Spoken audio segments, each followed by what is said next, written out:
Good afternoon. I'm Hiten Samtani, Associate Publisher of The Real Deal. And today, welcome to another edition of Second Take, where we bring you behind some of The Real Deal's most pressing stories of the day. Obviously, right now, it's all about the coronavirus. So joining me today are Kevin Sun and Erin Hudson from The Real Deal. How are you guys doing? I hope you're safe and healthy. Good. Yeah, all right. How's LA?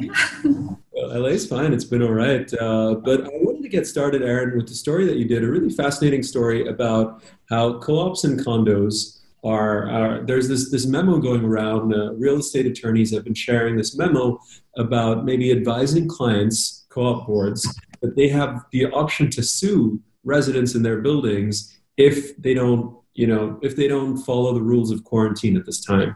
Obviously, we live in New York is a very dense city. Part of its magic is it's in its density. But in a time like this, one neighbor's recklessness can cause harm to many others. So you did a story about that. Can you just talk a little bit about that? Yeah, sure. So, jumping into the story was basically this advice that some lawyers who collectively represent about 400 condos and co-ops in New York City issued to their clients, basically saying, if you, the board of a building that's kind of charged at running a building, if you believe that there's a resident who is not following your protocols, not following, maybe adhering to a quarantine, then these lawyers are saying your best bet to kind of regulate that may be to file a lawsuit. And some of the concerns are also related to construction sites that are not necessarily within the building, but very close by. So it's not all to do with policing your neighbors, but there is that concern that at least one lawyer is dealing with across. Are we talking about this in sort of the posh buildings? Are we talking about Central Park co-ops and all those types of co-ops as well? Because one of the most fun aspects about covering this beat in New York is often we'll get those lawsuits about neighbors suing other neighbors for being pests, but they turn out to be, private equity billionaires and celebrities and all that. So this is kind of the next iteration of that, the coronavirus iteration, if you will. So the lawyers I spoke to declined to be specific about the types of buildings from which they were getting these concerns. So I can't tell you specifically. I know that their portfolios are sort of like in the mid-income range to very luxury. So unfortunately, I can't be more specific there, but they're in New York City. And so what they're saying is, hey, co-op boards or condos, if you find that someone in your building is kind of acting up, the nightmare image that I have is if someone was going and touching all the panels. We've seen those videos. Kevin, I think you've seen those videos going around. People just going into elevators and touching stuff, That's been happening. Mm-hmm. I wonder if that's the fear that people have at the moment. I think it even goes so far as somebody bringing in their personal trainer. So some of these buildings, they have policies about you can't limited guests, or if you're bringing in guests, you have to make sure their travel history. They have had no international travel or travel to a high-risk country.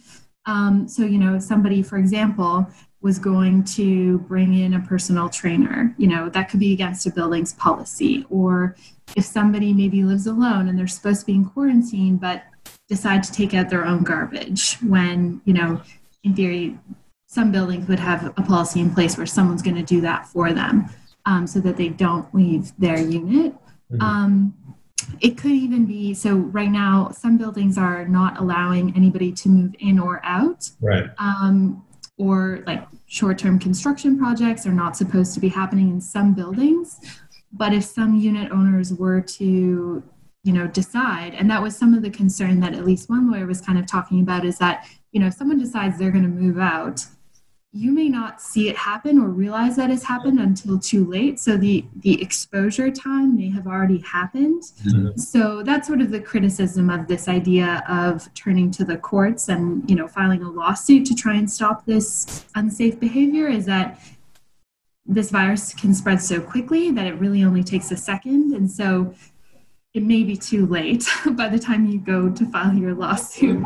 There'll be like issues like, what if someone has a leaky roof, which is considered essential an essential thing you need to fix, and you've got a plumber coming in, a repairman coming in, that might create even more tensions with neighbors. And I want to go over to Kevin in a sec, but I wanted to ask if this and other complications like this that are density related, that are related to neighbors on top of neighbors, have you heard yet if buyers are thinking, you know what, my next multi-million-dollar purchase is not going to be an apartment. I'm going to want space and privacy over this. Have you heard any of the rumblings of that yet? No, I haven't yet.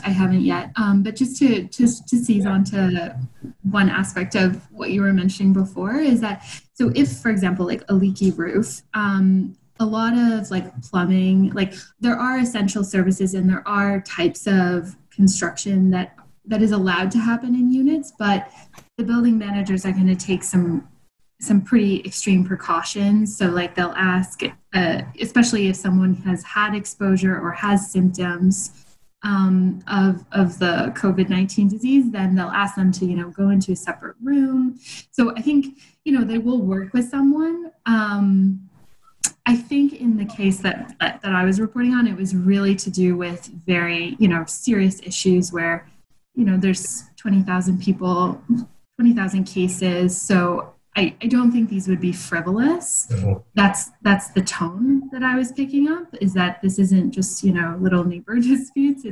There's some real severity there. But it remains to be seen how, this might change how people are feeling. I do hear, though, that a lot of the times as I'm making calls to brokers, lawyers, there's not many people left in Manhattan is the anecdotal feeling that I'm getting. A lot of people have vacated to family homes or second homes or maybe other states in some cases. So I think people want to be outside of the city. We saw some great reporting on the Hamptons rush, the rental rush, and there was an anecdote I believe it was in the Journal about this guy wanted to hire a tennis pro for his son's birthday, but the tennis pro is going to stay on the other side of the net, and he's going to pay him his money through Venmo or PayPal. So there's a lot of very interesting things going on. I want to zoom out of this super Tony exclusive world of co-ops and condos in Manhattan and go all the way to Israel, where Kevin did a story about Related, which is one of the biggest developers in the country, developed Hudson Yards and many other mega projects, Time Warner Center, etc. They had raised money in Israel for quite a while, and they've had a lot of success raising money from there. There's an interesting disclosure that just came out this week. So Kevin, can you talk about that? Right. So Related went to the Tel Aviv Stock Exchange 5 years ago, 2015, one of the earlier big American developers to start raising funds in Tel Aviv at the time.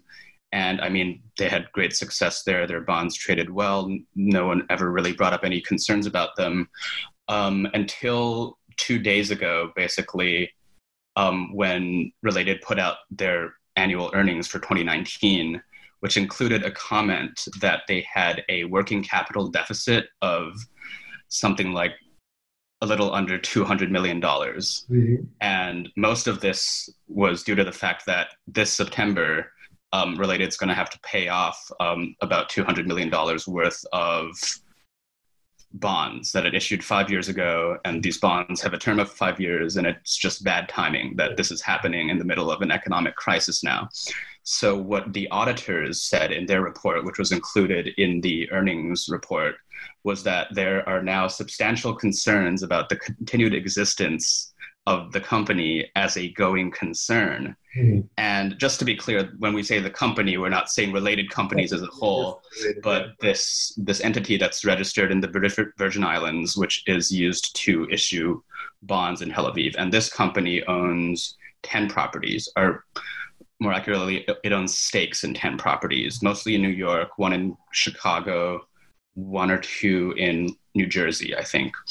And basically, this company, in order to pay off its bonds, is going to have to do one of a couple of things. And Related says they're basically pursuing all these options in parallel at the same time, and possibly other options and in combination with each other.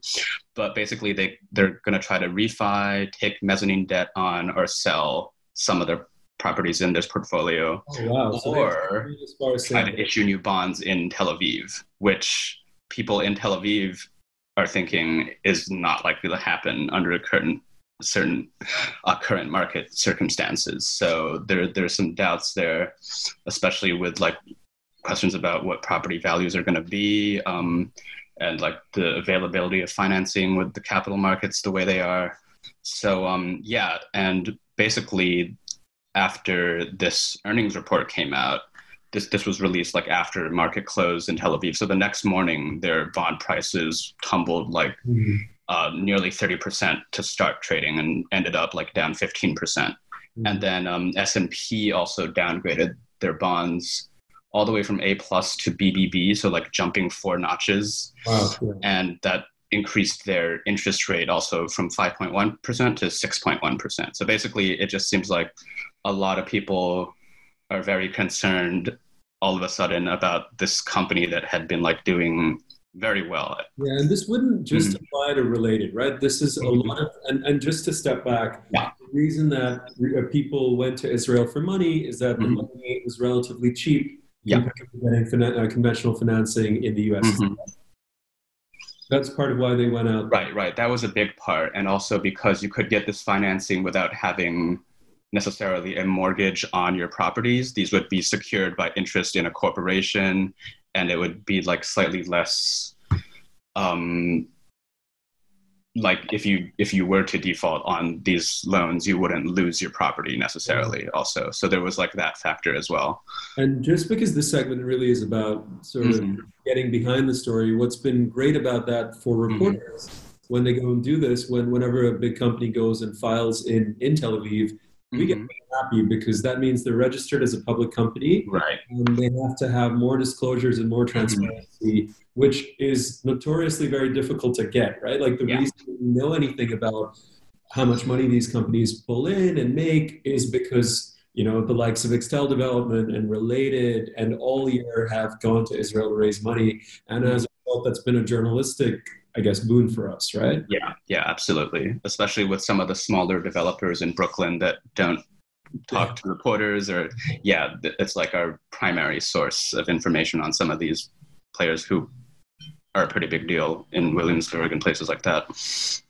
When you have someone like Related, who is probably as blue chip as it gets when it comes to developers, having these kind of issues in Israel, do you think, I mean, it's speculative, but do you think it's fair to say that we're going to see more of that from the others who raise money there?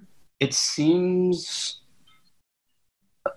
likely. I would want to double check what other companies are having their bonds mature soon, because that was just part of the problem. Like the timing was bad. If the bonds were maturing like a year from now or 2 years, which I think is the case for a lot of companies who entered the market a bit later, that wouldn't be an immediate concern. But even before like the current crisis, there were a number of companies that were coming under like plenty of scrutiny from investors just for like questions about how their accounting works, like whether they really have enough cash flow to like cover all their debt obligations. Like All Year in particular has been mentioned as facing a lot of scrutiny on that front. And I mean, a year ago, there was like this big crash in Tel Aviv over these sorts of concerns with like Brooklyn and other developers. An interesting space to watch. And I guess I'm curious, one final question, Kevin. This is happening in Tel Aviv, right? These documents, are they in English? How did you find them? They are primarily in Hebrew. They will often include English documents like appraisers' reports that are published in New York. But I mean, I had taught myself Hebrew in the past, but I needed to brush up a bit. And I mean, I use a dictionary a lot, and I've learned a lot of financial vocabulary in this process, like working capital. I did not know how to say that in any language yesterday, but now I do. And so it's been an interesting space to look into for sure. It's good for us that we have a polyglot on staff. And so this has been an edition of Second Take. I'm Hiten Samtani with Kevin Sun and Erin Hudson. We'll be back in a couple of days with our next installment. Thank you both.